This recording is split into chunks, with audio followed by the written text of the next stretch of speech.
नमस्कार साथियों। आज की क्लास में हम समझेंगे ईडियम्स एंड फ्रेजेस को। देखिए, ईडियम्स एंड फ्रेजेस का टॉपिक एग्जाम में आता है और बहुत ही इंपॉर्टेंट टॉपिक है। तो आइए आप लोगों की भारी मांग पर आज हम शुरू करते हैं ईडियम एंड फ्रेजेस को। तो देखिए, जब भी ये टॉपिक एग्जाम में दिया जाता है तो एक इंस्ट्रक्शंस जो है उसमें दी जाती है, डायरेक्शंस जो है वो दिए जाते हैं। जैसे in this questions 4 alternatives are given for the idiom and phrases. तो एग्जाम में जब भी ये टॉपिक दिया जाएगा तो एमसीक्यूज का पेपर का पैटर्न है जिसके अंदर मल्टीपल चॉइस क्वेश्चंस आपको दिए जाएंगे। तो आपको 4 ऑप्शंस दिए जाएंगे, उनमें से जो सही ऑप्शंस होगा उसको आपको सेलेक्ट करना है। तो यहाँ पर देखिए, choose the alternative which best express the meaning of the idioms and phrase. तो जो भी बेस्ट ईडियम्स और फ्रेज है उसको आपको क्या करना है, सेलेक्ट करना है। तो यहाँ पर आपको 4 ऑप्शन में से सही ऑप्शंस को सेलेक्ट करना होगा। चलिए शुरू करते हैं। हमारा पहला जो क्वेश्चन है उसको आप समझिएगा। हमारा फर्स्ट क्वेश्चन है, life is an event of give and take. यानी कि लाइफ जो है वो क्या है, एक इवेंट है। किसका इवेंट है? गिव एंड टेक का इवेंट है। अब यहाँ पर गिव एंड टेक जो है वो ईडियम है जिसका मीनिंग जो है वो आपसे क्या है पूछा जा रहा है। तो यहाँ पर देखिए, लाइफ जो है वो इस सेंटेंस में क्या लिखा हुआ है, दिस इज अ सब्जेक्ट। ये सेंटेंस में क्या है, सब्जेक्ट है। और इस जो है वो इस में यहाँ पे लिंकिंग वर्ब है। एन इवेंट जो है वो इस सेंटेंस में क्या है, एडजेक्टिव है। और यहाँ पर अपन देख सकते हैं कि ये जो है इसमें लिखा हुआ है ऑफ गिव एंड टेक, यानी कि ये क्या है, गिव एंड टेक का क्या है, एक इवेंट है। अब अगर इसको एक सिंपल सेंटेंस के रूप में माना जाए तो हम यहाँ पर ये भी देख सकते हैं कि इसमें जो है गिव एंड टेक का मीनिंग जो है वो क्या है। तो यहाँ पर देखिए, 2 कंडीशन है। यहाँ पर ये जो है पूरा, अगर इसको फ्रेज को देखा जाए तो पूरा फ्रेज जो है वाट का आंसर दे रहा है। इसीलिए यहाँ पर इसको हम क्या मानेंगे, इसको अपन जो है वो ऑब्जेक्ट भी कह सकते हैं। तो an event of give and take यहाँ पर क्या होगा, ऑब्जेक्ट होगा। गिव एंड टेक यहाँ पे वर्ब है, ऑफ प्रपोजिशन है। इवेंट जो है यहाँ पे एडजेक्टिव है और एन यहाँ पे डिटर्मिनर है। अब देखिए, गिव एंड टेक जो वर्ड है उसका मीनिंग क्या होता है। गिव एंड टेक का मतलब होता है आपस में लेना और देना। जब 2 लोग जो है आपस में सामंजस्य बिठाते हैं, एडजस्टमेंट करते हैं, तो उसका मतलब होता है यहाँ पे एडजस्टमेंट करना, किसी भी चीज़ को आपस में बराबर जो है वो लेन देन करना। तो यहाँ पर गिव एंड टेक का मतलब होता है कि यहाँ पर एडजस्टमेंट करना, या फिर अपन लिख सकते हैं प्रॉपर कम्युनिकेट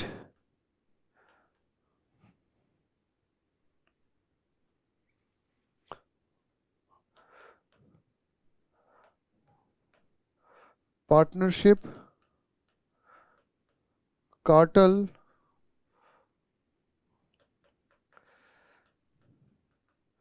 एसोसिएशन। इन सभी शब्दों का मतलब यहाँ पर क्या होता है, इन सभी शब्दों का मतलब होता है परस्पर लेन देन करना, परस्पर जो सामंजस्य बिठा कर रखना। तो देखिए, नल एंड, तो यहाँ पर गिव एंड टेक जो है उसका मतलब है यहाँ पर एडजस्टमेंट। नेक्स्ट हम देखते हैं, hard work page in the long run. यानी कि जो हार्ड वर्क है, कठिन परिश्रम है, वो पे करता है इन द लॉन्ग रन। तो देखो, लॉन्ग रन जो है यहाँ पर हमसे पूछा जा रहा है कि इसका मतलब क्या होगा। तो लॉन्ग रन और शॉर्ट रन, जो शॉर्ट रन का मतलब तो होता है बहुत ही कम समय में, और लॉन्ग रन का मतलब होता है कि लंबे समय के बाद में जाकर। तो यहाँ पर 4 अल्टरनेटिव आपको दिए हुए हैं। एक अल्टरनेटिव ऑलवेज है, over a period of time, indefinitely and never. तो देखिए, page in the long run का मतलब होता है कि अगर कोई भी चीज़ जो है वो एक लंबे समय के बाद में होती है। तो यहाँ पर हम लिख सकते हैं कि after an interval of time. इसका मतलब होता है after an interval of time, एक समय के बाद में। या फिर हम देख सकते हैं कि आफ्टर ए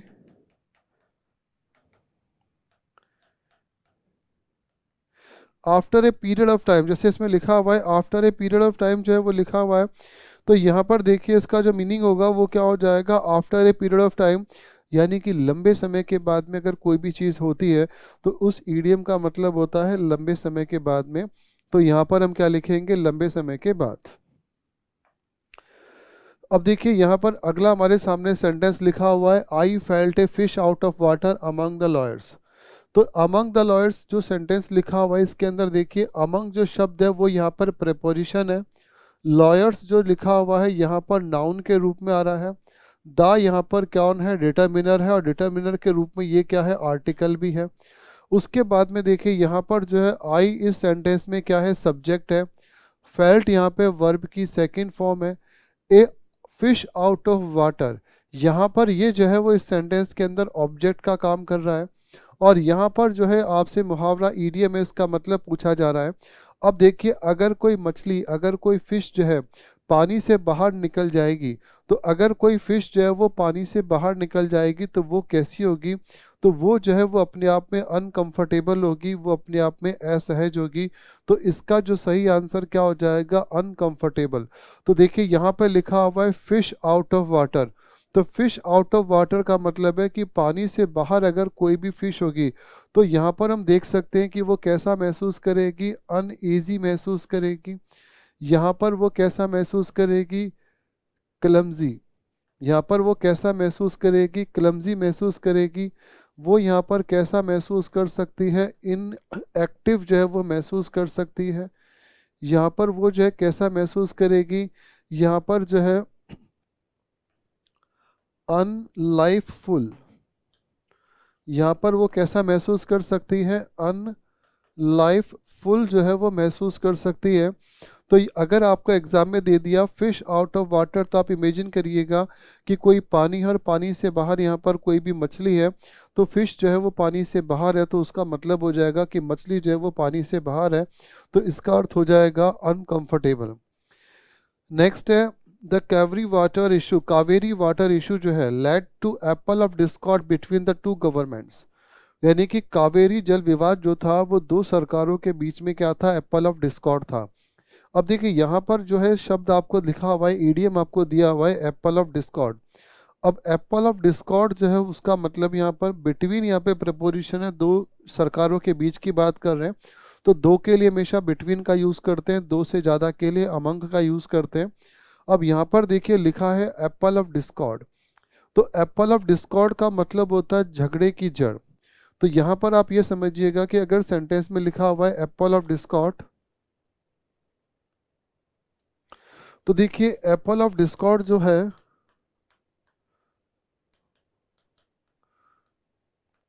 इसको हम बोल सकते हैं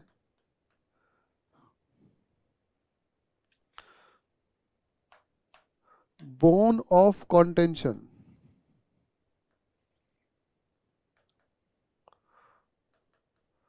हम इसको बोल सकते हैं बोन ऑफ कॉन्टेंशन बोल सकते हैं, या फिर इसका मतलब हो जाएगा कॉज ऑफ क्वारल, यानी कि झगड़े की जड़ जो है वो उसका मतलब हो जाएगा।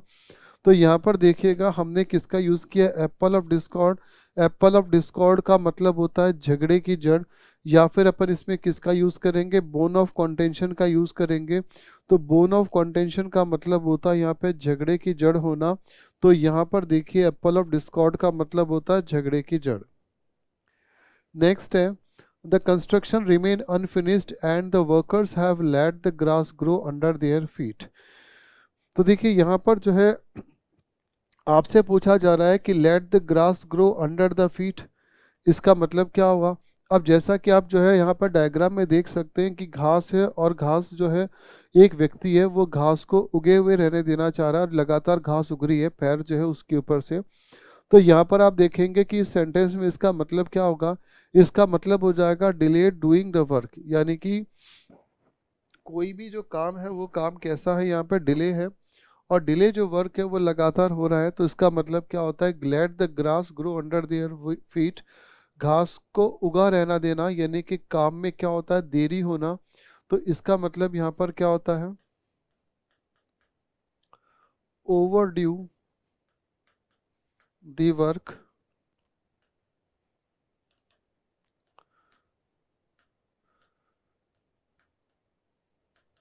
लेंदी work,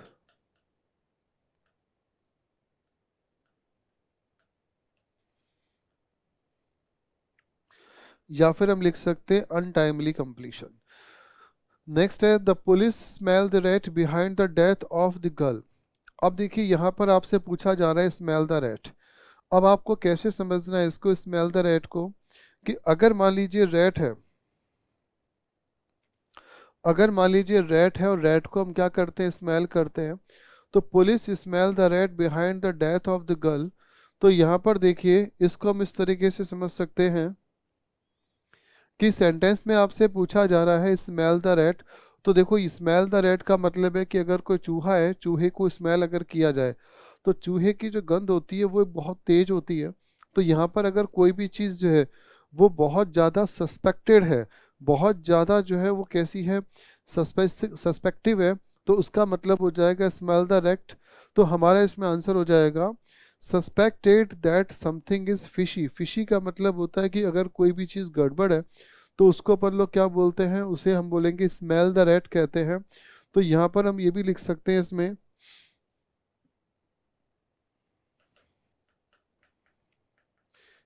any wrongful work. Yes. तो देखिए, यहाँ पर हमारा जो वर्ड है वो है smell the rat. Smell the rat का मतलब होता है यहाँ पर कोई भी चीज़ कैसी है, रॉन्गफुल वर्क है। अगर कोई भी जो है अनगेनफुल है तो उसके लिए हम किसका यूज़ करेंगे, सस्पेक्टिव वर्क जो होता है। तो यहाँ पर आता है स्मेल द रैट। नेक्स्ट हम देखते हैं इसमें, if you want to solve the problem forever you must take the bull by the horns. अब देखिए, जैसा कि आप डायग्राम में देख सकते हैं कि एक जो है बुल है और यहाँ पे अपनी हॉर्न से क्या कर रहा है, वो हॉर्न का मतलब सींग है, हॉर्न से वो क्या कर रहा है, किसी व्यक्ति को मार रहा है, उसको फेस कर रहा है। तो यहाँ पर कोई भी व्यक्ति अगर इस प्रकार की सिचुएशन में होता है और इस प्रकार की सिचुएशन जो होती है, तो उस सिचुएशन को अगर कोई भी व्यक्ति सामना करता है तो यहाँ पर उसका मतलब होता है फेस अ डिफिकल्टी और डेंजर बोल्डली। यानी कि किसी भी समस्या को कोई भी व्यक्ति क्या करता है, किसी भी समस्या का क्या करना, सामना करना। तो यहाँ पर देखिए क्या लिखा हुआ है, फेस ए डिफिकल्टी। तो इसका मतलब क्या होता है, इसका मतलब हम यहाँ पर देख सकते हैं कि face a problem, face a situation, और यहाँ पर अपन देख सकते हैं फेस अ ट्रबल,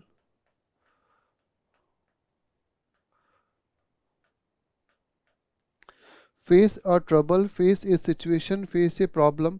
किसी भी प्रॉब्लम को फेस करना, किसी भी जो है परेशानी को फेस करना, तो उसको अपन किसका नाम देते हैं, उसको हम लोग बोलते हैं take the bull by the horns बोलते हैं। अब एक बात और समझना होगा, अगर किसी भी सेंटेंस में लिखा हुआ आता है ना डिफिकल्टी, तो डिफिकल्टी को हम लोग बोलते हैं कैच 2020,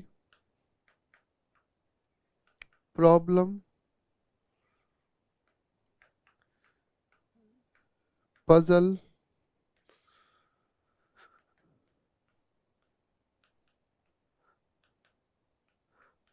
लेबिरनिथ। तो यहाँ पर डिफिकल्टी का मतलब होता है कोई भी परेशानी। तो इसके सिनोनिम्स क्या क्या होते हैं, लेबिरनिथ, कैच 2020। देखिए, कैच 2020 का मतलब भी होता है परेशानी, और प्रॉब्लम और पजल भी लिख सकते हैं। और एक और शब्द अपन लिखेंगे वो होता है डिलेमा। तो डिलेमा शब्द का मतलब भी होता है परेशानी या दुविधा। तो यहाँ पर अगर इसके आगे लिखा हुआ है कि take the bull by the horns, इसका मतलब है फेस ए डिफिकल्टी और डेंजर और बोल्डली। तो यहाँ पर ये जो वर्ड है इसका मतलब यहाँ पर ये होगा ईडीएम का। अगला हमारा ईडीएम है Rajiv washed his hands of the matter long ago. तो आपसे पूछा जा रहा है अंडरलाइन में washed his hands.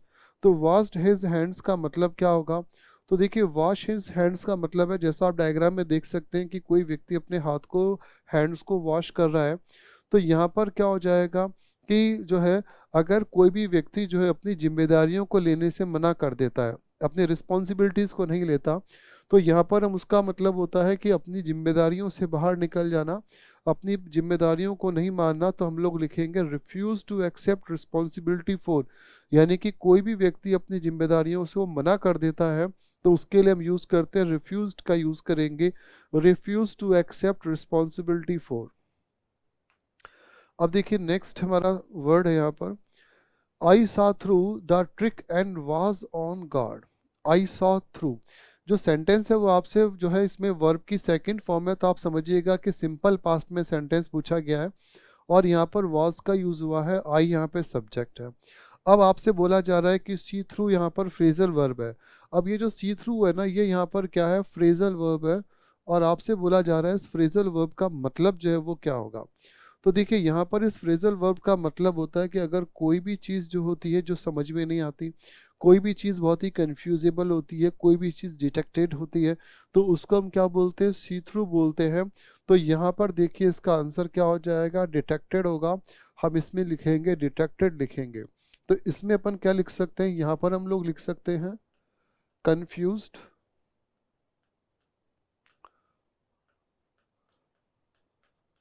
Unacceptable,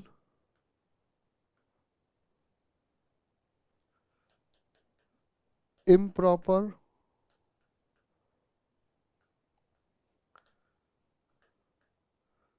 uneasy, suspected, un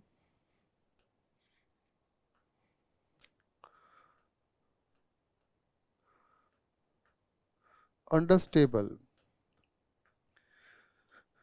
तो यहाँ पर ये जो कंडीशंस हैं ये सारे के सारे क्या होते हैं, ये एडजेक्टिव है, इस बात को भी समझिएगा।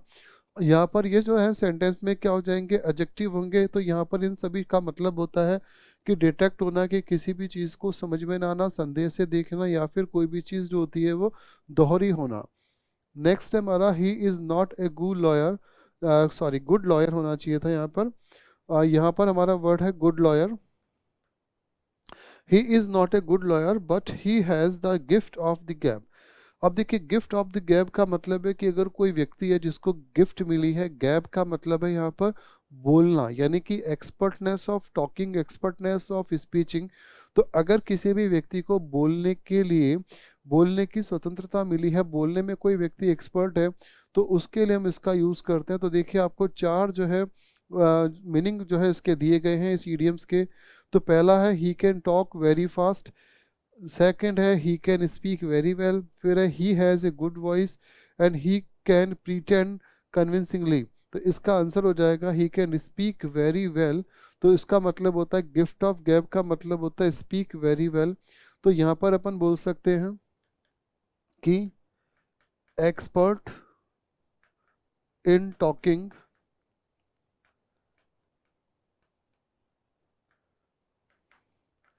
या expert in speaking, art of communication,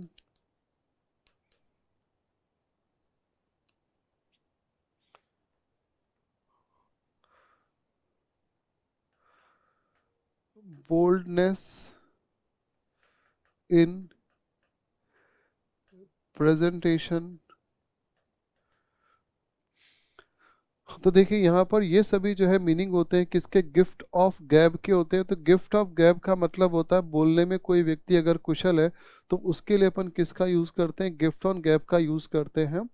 next हमारा इडियम है we have to put up with the sorrows of life.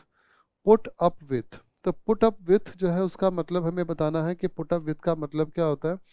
देखिए अगर मैं आपसे बात करता हूँ कि पुट अप, केवल पुटअप का अर्थ अगर देखें तो उसका मतलब होता है, केवल और केवल पुटअप का अर्थ देखें तो इसका मतलब होता है टू लिव समवेयर। यानी कि अपन लोग देखते हैं टू रिसाइड या फिर टू ड्वेल। पुटअप का मतलब होता है रहना, निवास करना। पुटअप का मतलब होता है रहना या निवास करना, और अपन इसमें किसका यूज कर सकते हैं, टू अबॉर्ड का भी यूज कर सकते हैं। टू अबॉर्ड का मतलब भी होता है रहना या निवास करना। आपसे बोला जा रहा है कि पुटअप विथ का मतलब बताना है कि भाई क्या होगा। तो देखिए यहाँ पर जैसा आप डायग्राम में देख रहे हैं कि बहुत ही शोर हो रहा है, फिर भी व्यक्ति जो है वो अपने आप को बैलेंस बना के रखा हुआ है, पेशेंसफुल बना के रखा हुआ है। तो यहाँ पर जो है हम इसका मतलब होता है बियर पेशेंसली। यानी कि बियर पेशेंसली का मतलब हो गया कि बहुत ही ध्यान पूर्वक किसी भी चीज़ को समझना, किसी भी स्थिति के अंदर धैर्यवान होना। तो यहाँ पर देखिएगा इसका मतलब होगा यहाँ पर बियर पेशेंसली, यानी कि बहुत ही ध्यान पूर्वक जो है वो रहना। तो यहाँ पर अपन देख सकते हैं to be relaxed, become comfortable,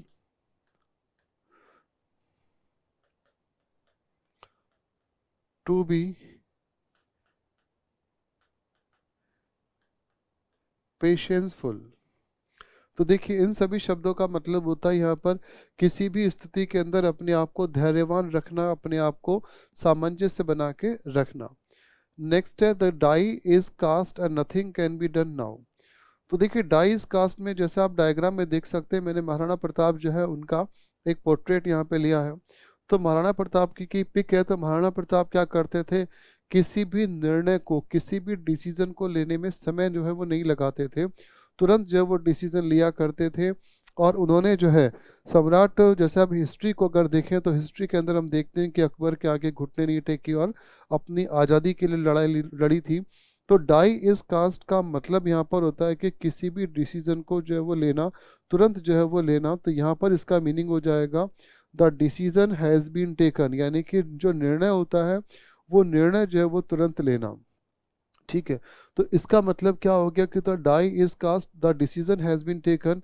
तो यहाँ पर अपन लोग लिख सकते हैं कि डेडिकेटेड, डिटरमाइंड,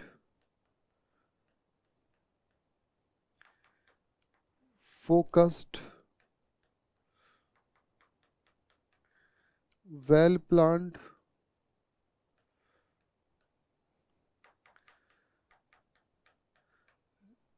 एक्सपीरियंस्ड,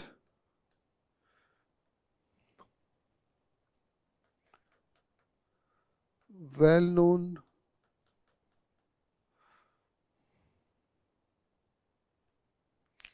ठीक है।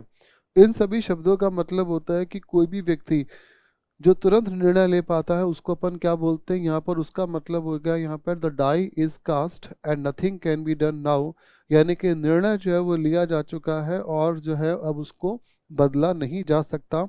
तो यहाँ पर इसका अर्थ हो जाएगा डी। और ये सभी जो है यहाँ पर क्या है, dedicated, determined, focused, well planned, experienced, well known, ये सभी जो है वो किसी भी सेंटेंस में एडजेक्टिव के रूप में काम आते हैं। इनका मतलब होता है दृढ़ निश्चय होना या फिर ऐसा व्यक्ति जो तुरंत निर्णय लेता है, उसके लिए इसका यूज किया जाता है। देखिए अगला हमारा ईडीएम है the mother was right is in giving a piece of her mind to the daughter. तो देखिए यहाँ पर आपसे जो है चार जो वर्ड आपको दिए गए हैं, उनका मीनिंग आपसे बोला जा रहा है कि बताइए इस ईडीएम का मतलब जो है वो क्या होगा। तो यहाँ पर ऑप्शंस में आपको अलग अलग वर्ड जो है वो दिए जा रहे हैं। तो यहाँ पे giving a piece of our mind का मतलब होता है कि अगर कोई भी व्यक्ति, जैसे आप देख सकते हैं कि पोर्ट्रेट के अंदर है, यहाँ पे पिक है, उस पिक पे अपन ने बताया कि भाई कोई भी व्यक्ति जो है बहुत ही स्पीडली, बहुत ही शार्पली जो है किसी भी बात को करता है।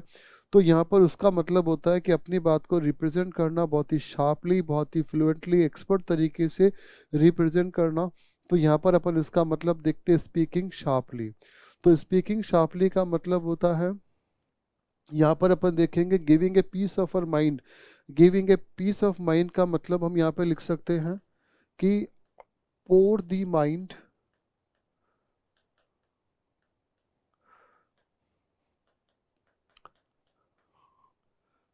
Express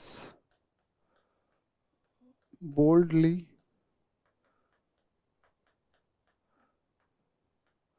express clearly, fluent in speaking. इन सभी का मतलब होता है कि किसी भी बात को, अपनी बात को बोलने में बहुत ही ज़्यादा शार्प होना, अपनी बात को बहुत ही स्पीड से रिप्रेजेंट कर देना, क्लियरली रिप्रेजेंट करना। तो यहाँ पर अपन बोलते हैं, यहाँ पर इसका मतलब है स्पीकिंग शार्पली। नेक्स्ट है the manager hesitated to assign the job to the newcomer as he was wet behind the ears. काफ़ी अच्छा फेमस ईडीएम एग्जाम में कई बार पूछा जाता है। तो देखिए यहाँ पर जो है इसका मतलब है कि भाई अगर कोई भी व्यक्ति जो है वो क्या है, वेट बिहाइंड द ईयर। वैसे तो देखो वेट बिहाइंड द ईयर का एक और मतलब होता है कि कान पे जूना रेंगना, लेकिन वेट बिहाइंड द ईयर जो है उसका यहाँ पर मतलब हो जाएगा यंग एंड अनएक्सपीरियंस्ड पर्सन।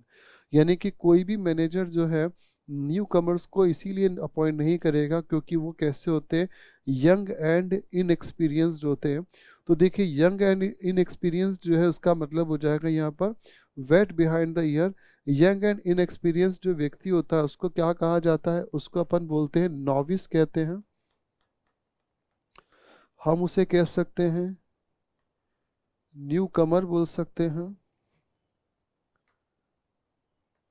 ठीक है, तो यहाँ पर देखिए नॉविस बोल सकते हैं, या फिर अपन बोल सकते हैं न्यू कमर बोल सकते हैं, या फिर यहाँ पे हम लिख सकते हैं अनएक्सपीरियंस्ड। यहाँ पर देखिए इसका मतलब हम क्या लिख सकते हैं, अनएक्सपीरियंस लिख सकते हैं, लिखा हुआ है इनएक्सपीरियंस यहाँ पे लिखा हुआ है ऑलरेडी है। तो यहाँ पर अपन किसका यूज़ करेंगे, यहाँ पर हम देखेंगे इनएक्सपीरियंस्ड। तो यहाँ पर एक वर्ड हो गया नॉविस, न्यू कमर। ठीक है, और यहाँ पर अपन देख सकते हैं कि इसका मतलब हो सकता है बिगनर। इसका मतलब क्या होता है, बिगनर होता है।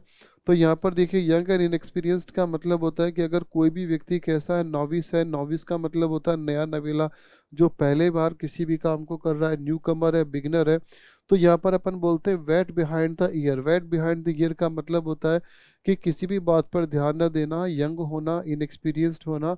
ठीक है, तो यहाँ पर अपन ये भी लिख सकते हैं इसका मतलब कि नॉट हियर द वर्ड्स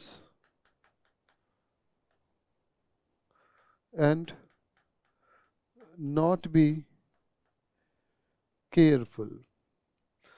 तो एक ईडीएम के कई अर्थ हो सकते हैं। तो देखो यहाँ पर इसका जो अर्थ मीनिंग होगा वो क्या हो जाएगा, not here the words, not be careful, और इस तरीके से अपन इसका मीनिंग देखेंगे। नेक्स्ट है Mrs Roy keeps an open house on Saturday evening parties, you will find all counts of people there. अब देखिए यहाँ पर जो है हमारा जो ईडीएम हमको लिखा हुआ है अंडरलाइन में, वो लिखा हुआ है keeps an open house. Keeps an open house जो है इसका मतलब सीधा सीधा अगर देखा जाए कि घर के दरवाजों को खुला रखना। जैसा यहाँ पर आप देख सकते हैं कि एक महिला है वो लोगों को इनवाइट कर रही है और लोग उसके घर में इजीली आ रहे हैं। तो यहाँ पर क्या हो रहा है कि अगर कोई भी महिला, कोई भी व्यक्ति जो है किसी को भी अपने घर में इनवाइट करता है, तो उसका मतलब हो जाएगा कि वो क्या कर रहा है, वेलकम करता है सभी मेंबर्स को। वो यहाँ पे क्या करता है, सभी लोगों को वेलकम करता है। तो जो ऐसा व्यक्ति जो होता है, जो सभी लोगों को वेलकम करता है, उसको अपन क्या बोल सकते हैं, सोशल बोल सकते हैं। उसको अपन बोल सकते हैं फ्रेंडली बोल सकते हैं। क्या बोलेंगे, उसको हम सोशल बोल सकते हैं, फ्रेंडली बोल सकते हैं। उसको हम लोग क्या बोल सकते हैं, बिहेवियर बोल सकते हैं। तो यहाँ पर इस तरीके से अपन देखेंगे कीप्स एन ओपन हाउस का मतलब होता है सभी लोगों का क्या करना, वेलकम करना, सभी लोगों का स्वागत करना। नेक्स्ट है the captains of the rival team should try to bury the hatchet. तो देखिए यहाँ पर लिखा हुआ है हैचेट, तो इसका मतलब जो है यहाँ पर आपसे बोला जा रहा है कि बताइए इसका मीनिंग जो है वो क्या होगा। जैसे आप देख सकते हैं कि अगर दो पॉलिटिकल पीपल जो हैं, जैसे हमने एक पिक है इसमें देखिए दो पॉलिटिकल पीपल हैं, वो आपस में क्या कर रहे हैं, आपस में संधि कर रहे हैं, आपस में मिलजुल के रहते हैं, पीसफुल तरीके से रहते हैं। तो इसको अपन बोलेंगे बरी द हैचेट। का मतलब क्या होता है, देखो हैचेट जो होता है ना उसका मतलब होता है कोई नुकीली चीज़। अगर यहाँ पर अपन बोल सकते हैं कि कोई भी शार्प एक्स है, तो उसको भी अपन बोल सकते हैं कोई नुकीली चीज़ है, शार्प कुल्हाड़ी है, कुछ भी चीज़ है, उसको समाप्त कर देना, किसी भी परेशानी को समाप्त करना। तो इसका मतलब क्या होता है, पीस मेंटेन करना, टू मेक ए पीस। तो इसका अर्थ हो जाएगा मेक पीस, यानी कि शांति बना के रखना, पीसफुल रहना, काम रहना। तो देखिए यहाँ पर शब्द क्या हो गया, मेक पीस। मेक पीस का मतलब क्या होता है, शांति। अब देखो अगर आपसे कहा जाए कि पीस, पीस का मतलब क्या होता है, पीस को अपन बोल सकते हैं एले। तो देखो एले जो शब्द होता है उसका मतलब भी क्या होता है, पीस होता है। हम यहाँ पे लिख सकते हैं, हम लोग यहाँ पे क्या लिखेंगे इसके अंदर, देखिए एले, एले का मतलब होता है पीस, यानी कि शांति हो सकता है। हम यहाँ पे लिखेंगे काम, जो शब्द है वो लिख सकते हैं मॉलिफाई, मॉलिफाई का मतलब भी होता है शांति बना के रखना, ठीक है। तो यहाँ पर इन सभी शब्दों का मतलब क्या होता है, शांति होता है। और ये जो है ये यहाँ पे क्या है, वर्ब है, और ये यहाँ पे क्या है, एडजेक्टिव है। तो इस तरीके से अपन देखेंगे कि पीस का मतलब होता है शांति। तो यहाँ पर हमारा शब्द है, यहाँ पर जो हमारा ईडियम दिया गया है उसका मतलब है शांति बना के रखना। नेक्स्ट है he cut the Gordian knot by practising what he preached. एक बहुत ही महत्वपूर्ण बात बताने जा रहा हूँ। ही जो है वो यहाँ पे सब्जेक्ट है, सिंगुलर है। कट यहाँ पे वर्ब की सेकंड फॉर्म में, सेंटेंस पास्ट में लिखा हुआ है। अगर ये प्रेजेंट होता तो मैं ही कट्स लिखता, लेकिन यहाँ पे ही कट्स नहीं लिखा बल्कि ही कट लिखा हुआ है। तो ही कट का मतलब है कि वर्ब की यहाँ पे सेकंड फॉर्म है। तो जब भी इस प्रकार का सेंटेंस अगर आपको एग्जाम में दिया जाए तो वहाँ पर आपको बहुत ही गौर से इसको समझना है कि आखिर ये यहाँ पे क्या है। तो हमारा जो सेंटेंस है उसमें क्या लिखा हुआ है, ही कट। ही कट जो है वो पास्ट इंडेफिनेट या सिंपल पास्ट है। अब सेंटेंस में आपको लिखा है कट द गार्डियन नोट। जैसे कि आप यहाँ पर देख सकते हैं कि कोई व्यक्ति है जो कि क्या कर रहा है कि जो गार्डियन नॉट यानी कि कोई रस्सी है, कोई समस्या है, उस समस्या को जड़ से समाप्त कर रहा है। तो देखिए यहाँ पर गार्डियन नोट का मतलब होता है कि किसी भी समस्या को जड़ से समाप्त कर देना, किसी भी परेशानी को बिल्कुल रूट आउट कर देना, उसको जो है पूरी तरीके से जो है वो समाप्त कर देना। तो यहाँ पर हमारा जो मीनिंग हो जाएगा वो है remove the difficulty. Remove the difficulty का मतलब है कि किसी भी परेशानी को जड़ से जो है वो क्या कर देना, समाप्त कर देना। तो देखिए यहाँ पर अपन क्या लिख सकते हैं, यहाँ पर अपन इसका मीनिंग लिख सकते हैं cancel, end up, root out, reject, finished, eject, demolish, abandon, abdicate, sum up, over। इन सभी का मतलब यहाँ पर ये सारी के सारी जो है वो क्या है, वर्ब है। ये सारी की सारी क्या है, वर्ब है। इन सभी का मतलब होता है समाप्त करना या किसी भी समस्या को समाप्त कर देना। Cancel, end up, root out, reject, finished, eject, demolish, abandon, abdicate, sum up, over. इन सभी का मतलब होता है कि समाप्त कर देना। तो गार्डियन नॉट का मतलब होता है कि किसी भी समस्या को जड़ से समाप्त कर देना। इसका एक और ईडियम बनता है, वो है निप इन दी बर्ड। निप इन दी बर्ड का मतलब भी होता है यहाँ पे किसी भी समस्या को जड़ से समाप्त कर देना, या किसी भी जो समस्या होती है उसको जो है, इसको थोड़ा क्लियर लिख देते हैं, BUD, बर्ड।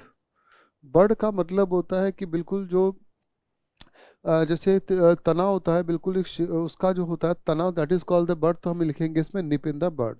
तो यहाँ पर ये सभी जो है उसके सिनोनिम्स होते हैं। नेक्स्ट है he took a leap in the dark. He took a leap in the dark with his latest investment. जैसे आप देख सकते हैं कि मैंने इसमें एक पिक जो है उसमें लिखा है माउंट एवरेस्ट की पिक है।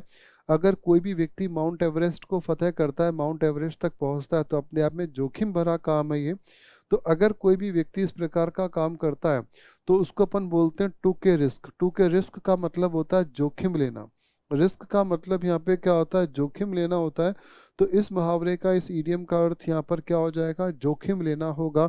तो यहाँ पर देखिए इस तरीके से हम देखेंगे कि टू के लीप इन द डार्क का मतलब होता है जोखिम लेना, रिस्क लेना, कोई भी बहुत ही बड़ा काम करना, ठीक है। नेक्स्ट है 1000 puts a daily fight to keep the wolf from the door. अब अगर सामान्यतः देखा जाए तो वॉल्फ का मतलब होता है भेड़िया, और डोर का मतलब है दरवाजा। दरवाजे से बाहर जो है भेड़िए को रखना। तो भेड़िया यहाँ पे कौन है, भेड़िया यहाँ पे गरीबी है, भूख है। आप देख सकते हैं पिक में, जैसे कि कुछ गरीब लोग हैं तो बेचारे क्या करते हैं, स्ट्रगल करते हैं कि जिससे कि क्या हो, गरीबी या भुखमरी जो है वो दूर हो सके। तो गरीबी और भुखमरी को दूर रखने के लिए अपन बोलते हैं स्टारवेशन, अवॉइड स्टारवेशन। स्टारवेशन का मतलब होता है भुखमरी। तो keep the wall from the door का मतलब होता है भुखमरी को दूर रखना, गरीबी जो है उसको दूर रखना। नेक्स्ट है the policy has been declare to be null and white. देखिए नल एंड वाइड का मतलब होता है कि अगर कोई भी चीज़ कैसी है, बिल्कुल ज़ीरो है, कोई भी जैसे इनवैलिड है, तो उसको अपन क्या बोलते हैं, नल एंड वाइड बोलते हैं। तो नल एंड वाइड का मतलब हो जाएगा यहाँ पे इनवैलिड। तो नल एंड वाइड का मतलब यहाँ पे क्या हो जाएगा, बिल्कुल ज़ीरो होना, यानी कि किसी भी चीज़ का कैसा होना, शून्य होना, तो उसको अपन बोलेंगे इनवैलिड बोलेंगे। इसके और कौन कौन से मीनिंग हो सकते हैं, तो यहाँ पर देखिए ये जो है ना, ये यहाँ पर इस सेंटेंस में एडजेक्टिव है। पहले तो मैं क्लियर कर दूं, ये क्या है, एडजेक्टिव है। हम इसमें लिख सकते हैं, देखिए बेसलेस,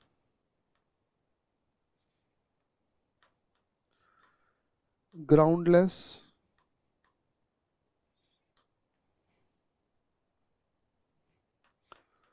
नेमलेस,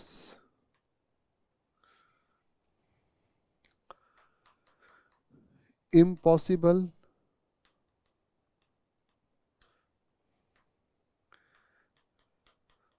अनएग्जिस्टेबल। तो यहाँ पर क्या हो जाएगा, ये जो सभी शब्द होंगे इसका मतलब क्या हो जाएगा, नल एंड वाइड होगा। और ये जो सभी शब्द है यहाँ पे, ये क्या कहलाएंगे, these all are the adjective, ये सभी क्या होंगे, एडजेक्टिव जो है वो कहलाएंगे। नेक्स्ट हमारा है, the prices are going up by leaps and bounds. अब देखो लीप्स एंड बाउंड्स का मतलब क्या होता है कि कोई भी चीज़ अगर लीप्स एंड बाउंड्स हो रही है, तो लीप्स एंड बाउंड्स का वैसे तो मतलब होता है दिन दुगनी रात चौगनी तरक्की करना।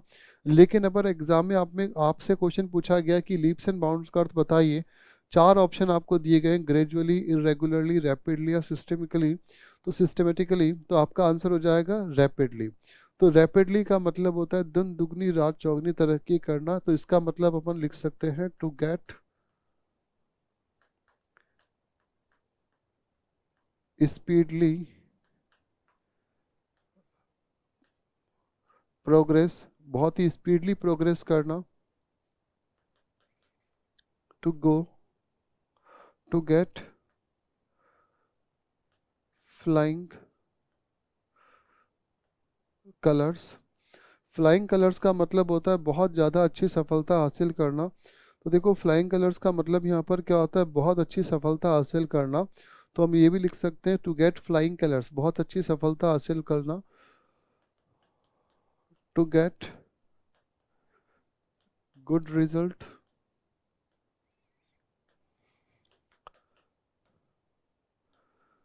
Remarkable,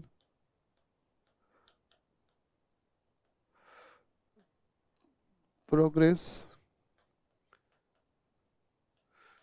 fast progress. तो इन सभी शब्दों का मतलब यहाँ पर क्या होता है, यहाँ पर हम ये देख सकते हैं कि इनका मतलब होता है, यहाँ पर इन सभी वर्ड्स का मतलब होता है कि बहुत ज़्यादा प्रोग्रेस करना, स्पीडली प्रोग्रेस करना। नेक्स्ट है the she turn a deaf ear to her parents advice. अब देखिए यहाँ पर क्या है, अगर पेरेंट्स किसी बात को कहते हैं और बच्चे जो उसकी उनकी बातों को नहीं मानते हैं, तो इसका मतलब क्या हुआ कि बात का क्या करना, डिसऑबे करना, बात को ना मानना। तो देखिए यहाँ पर क्या इसका मतलब हो जाएगा, refuse to obey. Refuse to obey का मतलब क्या हो जाएगा कि जो है किसी भी बात को नहीं मानना। तो यहाँ पर अपन लिख सकते हैं इसमें dish obedient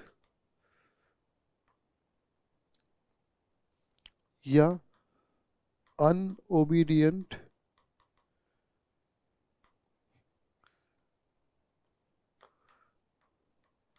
reckless, careless,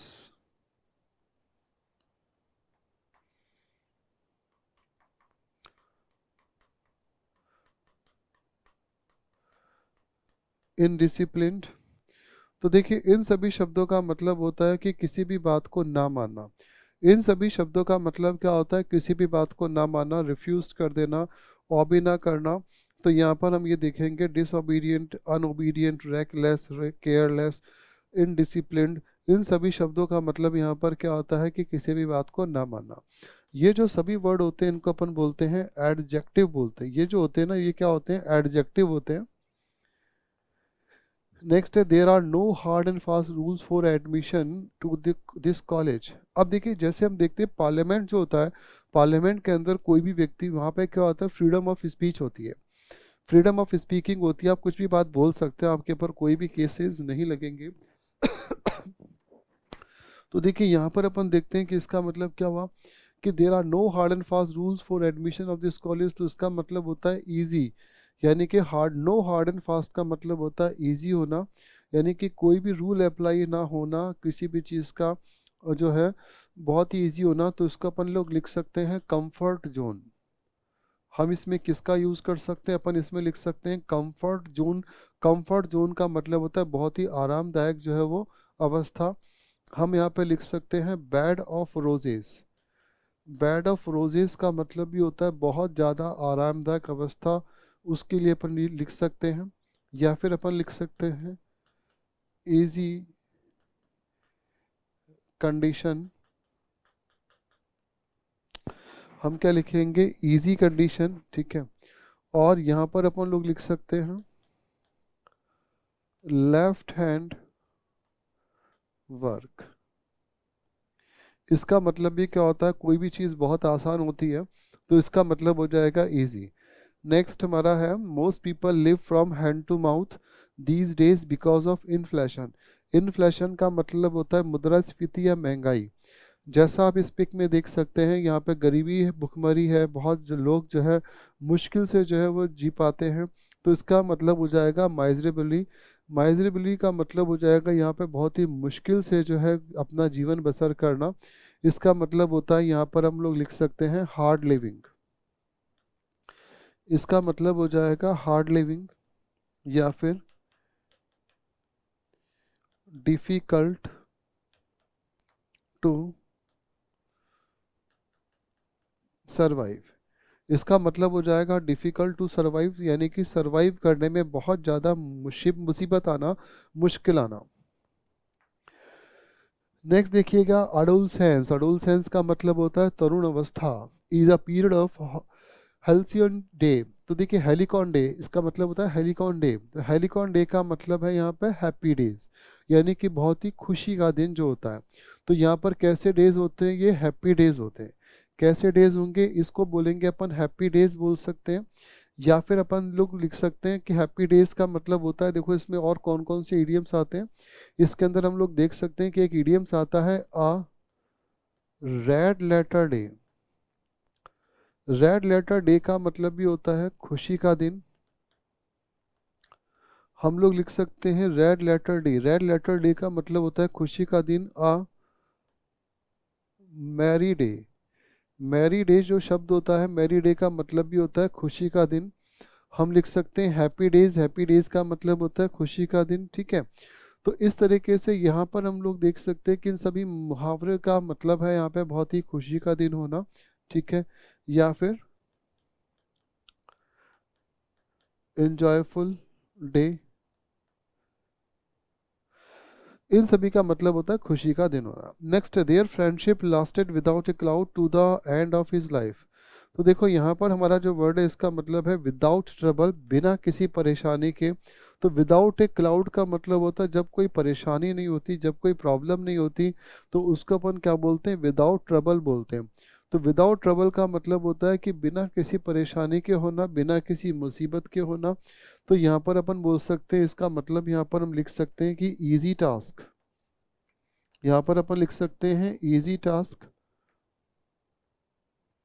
easy task का मतलब होता है बहुत ही आसानी से किसी भी काम को करना। तो इसका मतलब है यहाँ पे विदाउट ए क्लाउड। अब देखिए नेक्स्ट है हमारा the officials played ducks and drakes with the public money. तो देखो यहाँ पर देख सकते हैं कि अगर कोई भी ऑफिशियल प्ले करता है डक्स एंड ड्रैग्स को, तो उसको बोलते हैं अपन स्काउंडल बोल सकते हैं। तो स्काउंडेड का मतलब होता है कोई भी चीटर, कोई भी यहाँ पे मिसहैप करने वाला व्यक्ति। तो इसका मतलब होता है स्काउंडेड। नेक्स्ट है he burn his fingers by interfering in his neighbours affair. Burn his finger, burn his fingers का मतलब क्या होता है, जैसे अपन बोलते हैं कि हवन में भी हवन करने पर भी जो उंगलियां जल जाती है, हाथ जल जाते हैं, तो उसका मतलब होता है कि बीच में पड़ना, मुसीबतों को मोल लेना। तो यहाँ पर हमारा इसका मतलब हो जाएगा got himself in the trouble. तो got himself in the trouble का मतलब होता है मुसीबत में पड़ जाना। तो यहाँ पर अपन देख सकते हैं कि बर्न हिज फिंगर का मतलब होता है मुसीबत में पड़ जाना। Get himself into a trouble. Get himself into a trouble का मतलब है मुसीबत में पड़ना, परेशानी में पड़ जाना, ठीक है। तो इसका अर्थ क्या लिख सकते हैं कि गेट इनटू हॉट वाटर,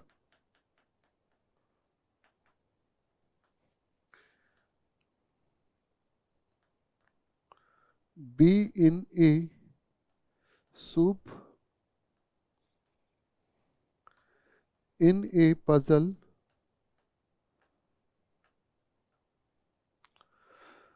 और हम लिख सकते हैं डिस्कम्फर्ट। तो आप ये समझिएगा इस सेंटेंस में इन सभी का मतलब होता है किसी मुसीबत में फंस जाना, किसी परेशानी में फंस जाना। He burn his finger, burn his finger का मतलब है got himself in the trouble. जैसे देखिए पिक में दिखाया गया है कि जैसे ही कोई ट्रैफिक पुलिस है, ट्रैफिक पुलिस के सामने कोई, अगर हम कोई भी ट्रैफिक पुलिस आ गई तो सामने, तो यहाँ पर क्या हो गया, बर्न हिज फिंगर्स। नेक्स्ट है with my limited means to think of buying a house in Mumbai is crying for the moon. Crying for the moon का मतलब यहाँ पर क्या है कि किसी भी असंभव चीज़ के लिए इच्छा करना।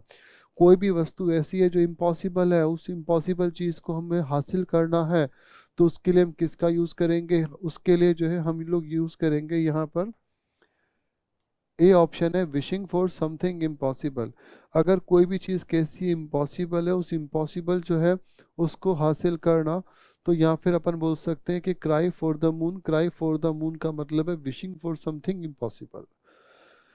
नेक्स्ट हम देखेंगे इन a nutshell. In A nutshell का मतलब होता है किसी भी चीज़ को संक्षिप्त में कहना, शॉर्ट में कहना।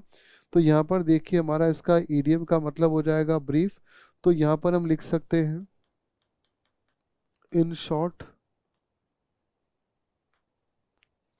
इन शॉर्ट का मतलब होता है किसी भी चीज़ को बहुत ही कम शब्दों में करना, इन लेस वर्ड।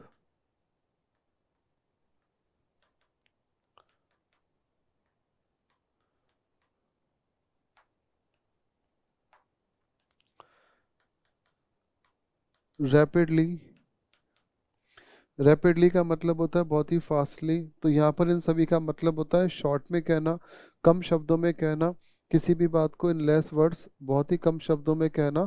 तो ये है इन ए नटशेल। नेक्स्ट है having walk 20 miles I am feeling quite done up. आपसे बोला जा रहा है डन अप जो है ईडीएम है, उसका मतलब आपको बताना है। आरपीसी में कई एग्जाम्स में डन अप पूछा गया है, टीचर्स के एग्जाम्स में भी डन अप पूछा गया है। तो देखिए डन अप का मतलब यहाँ पे होता है कि कोई भी चीज़ अगर समाप्त हो जाती है तो उसके लिए अपन किसका यूज़ करते हैं, एग्जॉस्टिव का यूज़ करते हैं। मोहनजोदड़ो सभ्यता जो थी वो अचानक से समाप्त हो गई थी, तो कोई भी सिविलाइजेशन जो है अगर समाप्त हो जाती है तो उसके लिए अपन किसका यूज़ करते हैं, एग्जॉस्टिव का यूज़ करते हैं। एग्जॉस्टेड का मतलब होता है समाप्त हो जाना। तो देखिए इसके मतलब क्या क्या हो सकते हैं। देखो इसका मतलब यहाँ पर अपन लिख सकते हैं, यहाँ पर finished,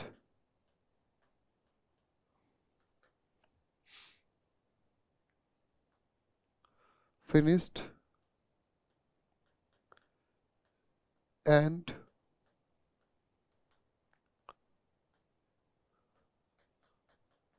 अनएग्जिस्टेड।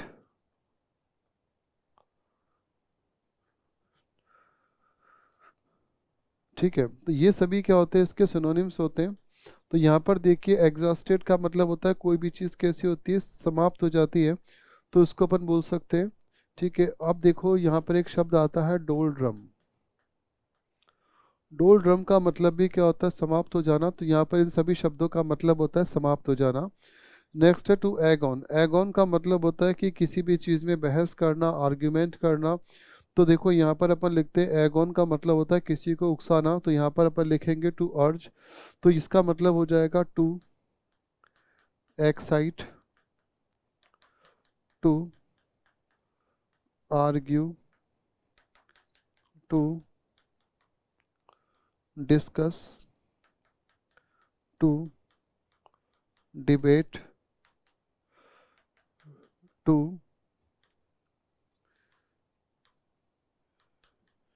Communicate, to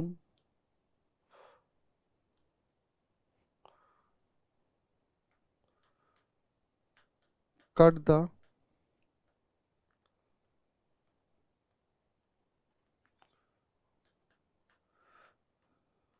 bread.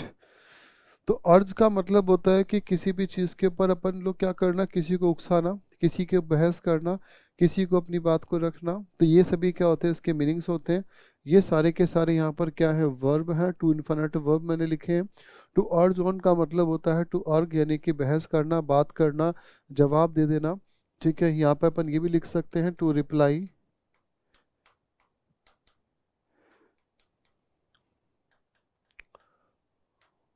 To answer वगैरह। तो यहाँ पे इस तरीके से अपन लिखेंगे। नेक्स्ट देखिएगा, just keep your wig on, everything will be all right. तो देखो यहाँ पर जो इस शब्द का मतलब होता है कि एक व्यक्ति जो है लोगों को क्या कर रहा है, काम डाउन कर रहा है, शांत कर रहा है। तो यहाँ पर अपन इसका मीनिंग देखेंगे। कीप योर विंग ऑन का मतलब होता है शांत करना, किसी को भी रिलैक्स्ड कर देना। तो यहाँ पर इसका मतलब हो जाएगा रिलैक्स्ड,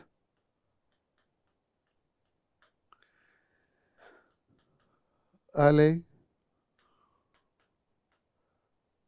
मॉलिफाई,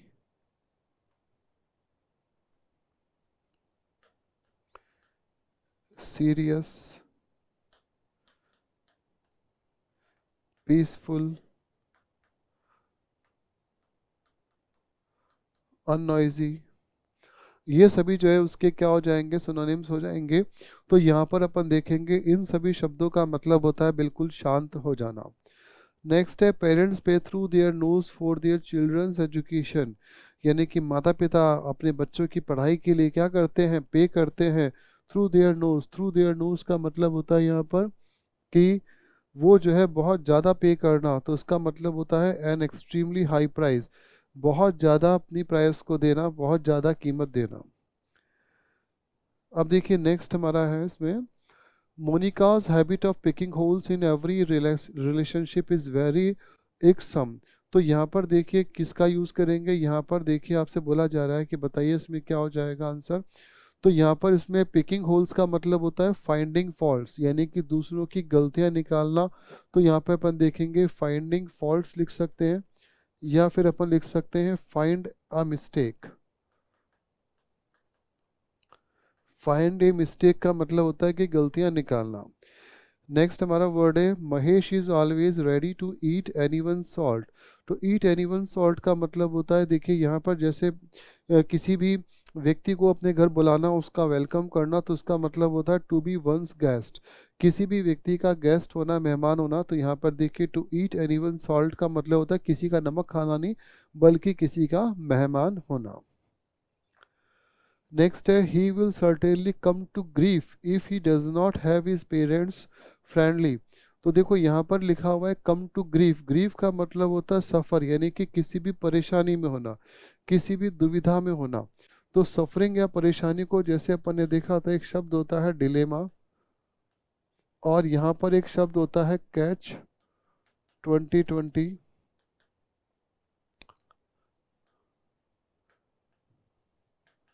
अनईजीनेस।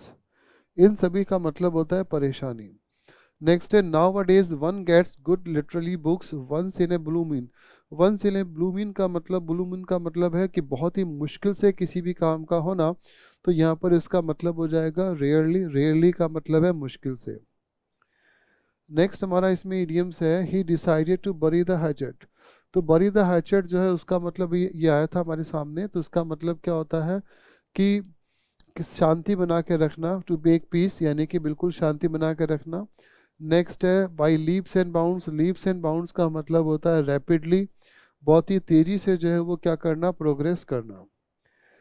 नेक्स्ट है, to go scot free. To go scot free का मतलब यहाँ पर क्या होता है कि अचानक से अगर कोई व्यक्ति किसी सजा से बच जाता है, किसी भी एक परेशानी से बच जाता है, तो उसके लिए अपन यूज़ करते हैं, स्कॉट फ्री का यूज़ करते हैं। तो देखो यहाँ पे लिखेंगे टू स्केप विदाउट पनिशमेंट, यानी कि बिना पनिशमेंट्स के बच जाना, बिना दंड के बचना। नेक्स्ट है, एट द 11th आवर्स। दोस्तों घड़ी में जैसे ही 11 बजते हैं, तो 11 बजे के बाद में क्या आता है, 12 बजे का समय आता है। तो 11th आवर को अपन क्या बोलते हैं, लास्ट आवर बोलते हैं। तो इसका मतलब है कि यहाँ पर हम देखेंगे at the last possible moment. इसका जो मतलब होता है वो क्या होता है, at the last possible moment, यानी कि बिल्कुल अंतिम पलों पर। इसका मतलब होता है अंतिम पलों पर, बिल्कुल एट द लास्ट मोमेंट। अब देखो नेक्स्ट नेक्स्ट हमारा इसमें लिखा हुआ है red letter day. Red letter day का मतलब होता है बहुत ही खुशी का दिन होना। अगर कोई भी दिन किसी भी व्यक्ति के जीवन में बहुत ही खुशी का दिन है, उमंग का दिन है, उत्साह का दिन है, तो उसके लिए हम किसका यूज़ करेंगे, रेड लेटर डे का यूज़ करेंगे। तो यहाँ पर हम किसका यूज़, इसका आंसर हो जाएगा एन इम्पॉर्टेंट और जॉयफुल ओकेजन इन वंस लाइफ। तो कोई भी, जैसे आप एग्ज़ाम में सफल हो गए, आपकी जॉब लग गई, या कोई मैरिज का डे होता है, या कोई अदर डे होता है, तो उसको अपन क्या बोलते हैं, रेड लेटर डे बोलते हैं। रेड लेटर डे को अपन बोल सकते हैं हैप्पी डे बोल सकते हैं, या फिर अपन लिख सकते हैं day of celebration, a holiday, a merry day, an occasion of joy, खुशी का दिन। नेक्स्ट है he knows the ins and outs of the case. अब देखिए जब आपसे बोला जा रहा है कि इसमें इन्स एंड आउट्स का मतलब क्या है, तो इन्स एंड आउट्स का मतलब होता है entire detail, complete detail, full details. तो इसका मतलब हो जाएगा, हम इसमें लिखेंगे फुल डिटेल्स। फुल डिटेल का मतलब होता है कंप्लीट। तो देखो इन्स एंड आउट्स का मतलब होता है entire, whole, complete, full,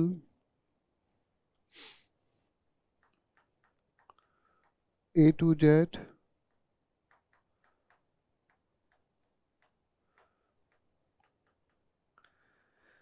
beginning to ending. तो इन सभी का मतलब होता है कंप्लीट, यानी कि पूरा होना। तो यहाँ पे हमारा शब्द है इन्स एंड आउट्स। तो इन्स एंड आउट्स हमारा ईडीएम है, उसका मतलब होता है पूरा, संपूर्ण, इस तरह से। अब देखिए नेक्स्ट है when my friend was in Mumbai he rain into an old friend at the theatre. तो रेन इनटू का मतलब होता है अकस्मात मिलना। तो देखो रेन इनटू का मतलब होता है अकस्मात मिलना, अचानक से मिल जाना। वर्ब की सेकंड फॉर्म है, पास्ट में सेंटेंस लिखा हुआ है मीट एक्सीडेंटली। इसका मतलब क्या होता है, यहाँ पर अपन लिख सकते हैं मीटिंग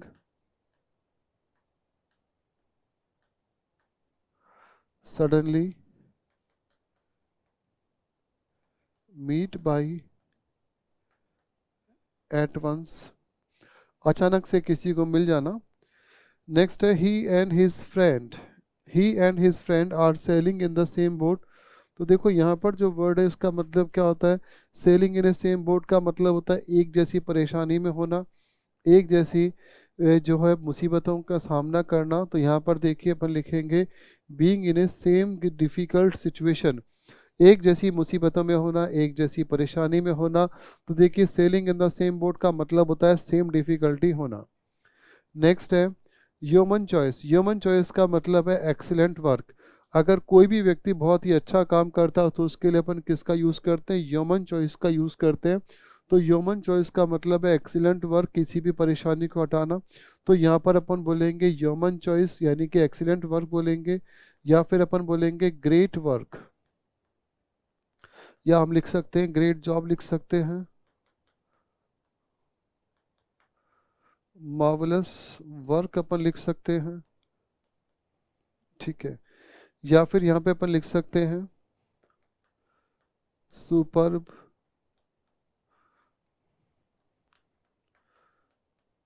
अडोरेबल,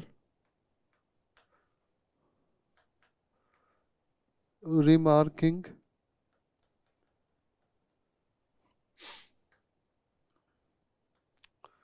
जैनिथ,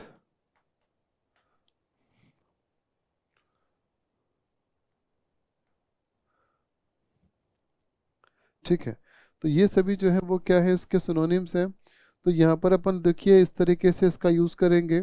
और यहाँ पे great job, marvellous work, superb, adorable, remarking, zenith.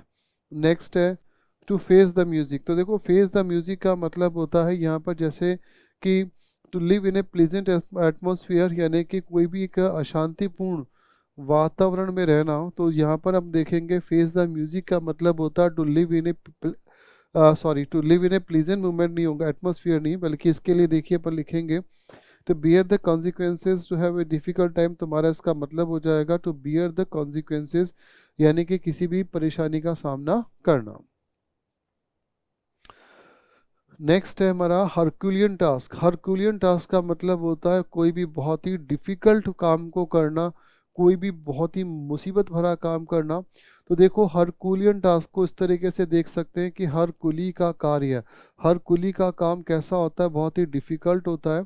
तो देखो यहाँ पर पजल नहीं हो सकता, बल्कि क्या है, ए डिफिकल्ट थिंग, एक बहुत ही मुसीबत, बहुत ही कठिन काम करना। तो हरकुलियन टास्क का मतलब होता है डिफिकल्ट वर्क करना, अनईजी वर्क करना, या बहुत ही ज़्यादा मुसीबत का काम करना, परेशानी का काम करना। जैसे किसी भूल भुलैया में अगर कोई व्यक्ति चला जाएगा तो उससे बाहर निकलना कैसा होता है, हरकुलियन टास्क होता है। हरकुलियन टास्क को अपन यहाँ पर देखिए ये भी लिख सकते हैं, a hard nut to crack. Hard nut to crack का मतलब क्या होता है, बहुत ही मुसीबत भरा काम करना। या फिर हम लिख सकते हैं अनईजी वर्क, या फिर देखिए इसके अंदर हम लिख सकते हैं काउंट द स्टार्स।